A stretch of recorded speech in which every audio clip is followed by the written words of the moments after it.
Hello friends, welcome to இது உங்கள் சமையல். இன்னைக்கு வந்து சூப்பரான சைட் டிஷ். பார்க்கறதுக்கு ஊறுகாய் மாதிரி இருக்கு, ஆனா இது ஊறுகாய் கிடையாது. இட்லி, தோசை, சப்பாத்தி, பூரி, அப்புறம் வந்து சாதம், ரசம் சாதம், தயிர் சாதம் எல்லாத்து கூடயுமே சூப்பரா இருக்கும். ரொம்ப ரொம்ப டேஸ்டியா இருக்கும். செய்யறதுக்கான நேரமும் ரொம்ப கம்மி, பொருளும் கம்மி. அப்படி என்ன இது அப்படின்னு பாக்குறீங்க? தயிரை யூஸ் பண்ணி சூப்பரான கிரேவிங்க எப்படி செய்யலாம் அப்படின்னு சொல்லிட்டு வீடியோக்குள்ள போயிட்டு சட்டன் பார்த்துடலாம். அதுக்கு முன்னாடி நம்ம சேனல் 5 லேக் சப்ஸ்கிரைபரை வந்து ரீச் பண்ண போறோம். ரொம்ப ரொம்ப ஹாப்பியா இருக்கு. சப்ஸ்கிரைப் பண்ண ஒவ்வொருத்தவங்களுக்கும் ரொம்ப ரொம்ப ரொம்ப ரொம்ப தேங்க்ஸ். அப்புறம் இன்னொரு ஹாப்பியான நியூஸையும் சொல்லிக்கிறேன். 5 லேக் சப்ஸ்கிரைபர் ரீச் பண்ண போறோம். கிவ்அவே கொடுக்காம எப்படி? ஸோ கிவ்அவேவும் அனௌன்ஸ் பண்ணியாச்சு. ஒவ்வொரு வீடியோவுக்கு கீழே, இனி வர வீடியோஸ்க்கு கீழே உங்களுடைய கமெண்ட்டை தெரிவிங்க. அந்த வீடியோ எப்படி இருக்கு, இனி உங்களுக்கு வேற எந்த மாதிரி வீடியோஸ் வேணும் அப்படின்னு சொல்லிட்டு அதுல கமெண்ட்ல தெரிவிங்க. ஸோ கமெண்ட்ல இருந்து வந்து எனக்கு வின்னர்ஸ் வந்து சூஸ் பண்றதுக்கு ரொம்ப ரொம்ப ஹெல்ப்ஃபுல்லா இருக்கும். சரி, வாங்க இந்த ரெசிபி எப்படி செய்யலாம்னு வீடியோக்குள்ள போய் சட்டுன்னு பாத்திரலாம். இந்த டிஷ் செய்யறதுக்கு ஃபர்ஸ்ட் ஒரு மிக்சிங் பவுல் எடுத்துக்கோங்க. அதுல நல்லா திக்கா இருக்கிற மாதிரி தயிர் எடுத்துக்கோங்க. இப்படி பாருங்களேன், ஐஸ்கிரீம் மாதிரி கட் பண்ற மாதிரி வருது பாருங்க. இந்த மாதிரி இருக்கணும். இதை வந்து வீட்லயே நம்ம உர ஊத்திடலாங்க. ரொம்ப ரொம்ப ஈஸி தான், ஈஸியான ப்ராசஸ் தான். எல்லாரும் பண்ணுவோம். நிறைய பேர் கேட்டுட்டே இருக்கீங்க, தயிர் வந்து உர ஊத்துனா எங்களுக்கு வந்து திக்கா வர மாட்டேங்குது, நூல் நூலா வருது. இப்படி எடுத்து நீங்க ஊத்துறீங்க அப்படின்னா பாருங்க, இந்த மாதிரி இருக்கும். நூல் நூலா இருந்துச்சு அப்படின்னா அது வந்து நல்லா இருக்காது, சாப்பிட்றதுக்கும் நல்லா இருக்காது, பாக்குறதுக்குமே நல்லா இருக்காது. ஸோ உங்களுக்கு தயிரினுடைய அந்த வீடியோவும் வேணும்னா அதுவும் நம்ம சேனல்ல போட்டிருக்கோம். உங்களுக்கு தேவைப்பட்டா செக் பண்ணி பாருங்க. இப்போ தயிர் வந்து 3 டேபிள் ஸ்பூன் எடுத்தாச்சு இல்லையா? இதுக்கு ஒரு மசாலா ஒன்று ரெடி பண்ணணும். அதை ரெடி பண்ணிட்டு இதோட மிக்ஸ் பண்ணிக்கிறலாம். அடுப்புல ஒரு கடாய் வச்சுக்கலாம். இப்ப இதுல 1 டீஸ்பூன் அளவு எண்ணெய் சேர்த்துக்கங்க. எண்ணெய் சூடானதும் இதுல 6 வரமிளகாய் சேர்த்துக்கலாம். இந்த மிளகாய் வந்து காஷ்மீரி சில்லி, அதனால கலருக்காக. சப்போஸ் உங்கள்ட்ட இது இல்லை அப்படின்னாலும் பிரச்சனை இல்லை, நார்மலா நீங்க வீட்டுல யூஸ் பண்ணுவீங்க இல்லையா, அந்த வரமிளகாய் யூஸ் பண்ணிக்கலாம். இது வந்து எப்படி இருக்கும்னு அந்த மாதிரி பாருங்களேன், ஒரு மாதிரி சுருக்கமா இருக்கு பாருங்க, இந்த மாதிரி இருக்கும். இது வந்து காஷ்மீரி சில்லி, கலரும் கொடுக்கும், காரம் வந்து கொஞ்சம் கம்மியா இருக்கும். இது இல்லைன்னா ஒரு 3 வத்தல் வந்து நீங்க எடுத்துக்கோங்க. சாதாரண வத்தல் வரமிளகாய் நான் 3 எடுத்துக்கலாம். இதை லைட்டா வதக்கி விட்டுக்கலாம். இதுல 2 டீஸ்பூன் வந்து வர மல்லி சேர்த்துக்கங்க. 3/4 டீஸ்பூன் சீரகம் சேர்த்துக்கலாம். லைட்டா அதை பரட்டி விடுங்க.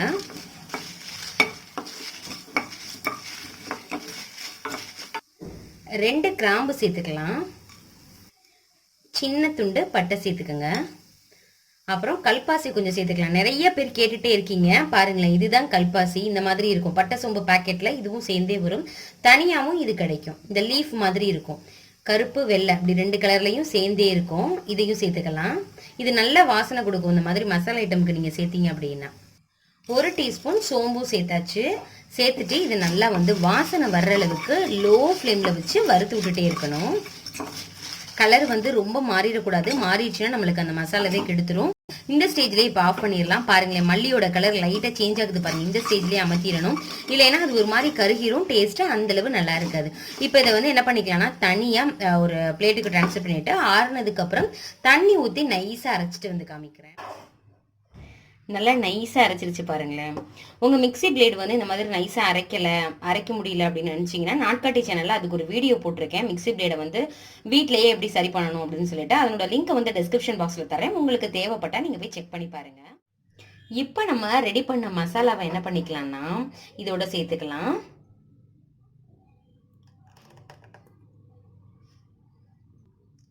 நல்லா இதை மிக்ஸ் பண்ணி விடுங்க.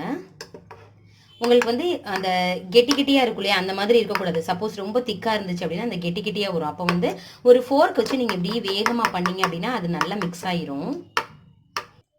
பாருங்களேன், நல்லா மிக்ஸ் பண்ணியாச்சு. இப்போ நம்ம அடுப்புல வச்சிடலாம். அடுப்புல அந்த வறுத்தோலையா அதே கடாயை வச்சாச்சு. இதுல ஒரு 2 டேபிள் ஸ்பூன் எண்ணெய் சேர்த்துக்கோங்க. எண்ணெய் நல்லா காஞ்சதுக்கு அப்புறம் ஒரு 5 பல் பூண்டை இதுல சேர்க்க போறோம். இது வந்து மலைப்பூண்டு. பூண்டுலயே பாத்தீங்கன்னா நிறைய வகை இருக்கு. மலைப்பூண்டு வந்து ரொம்ப ரொம்ப நல்லது ஹெல்த்துக்கு, நல்ல காட்டமாகவும் இருக்கும். கொஞ்சம் அடுப்பை கம்மி பண்ணிட்டு இது நல்லா எண்ணெயிலேயே வறுத்துக்கலாம். ரொம்ப கருக விட்டுறக்கூடாது. லைட்டா கலர் சேஞ்ச் ஆன உடனேவே ஒரு பெரிய வெங்காயத்தை குட்டியா கட் பண்ணி இதுல சேர்த்துக்கலாம். அதையும் எண்ணெயிலேயே நல்லா வறுத்துக்கலாம். நல்லா வதங்கட்டும். வதங்கினதுக்கப்புறம் நம்ம செஞ்சு வச்சுருக்கிற அந்த மசாலாவை இதில் சேர்த்துடலாம். வெங்காயம் நல்லா வதங்கிருச்சு பாருங்களேன். இந்த நேரத்தில் நம்ம ஏற்கனவே ரெடி பண்ண அந்த தயிரோட மிக்ஸ் பண்ணி வச்சுருந்தா மசாலாவை இதில் சேர்த்துடலாம். அடுப்பை வந்து நல்லா லோ ஃப்ளேம் பண்ணிக்கோங்க.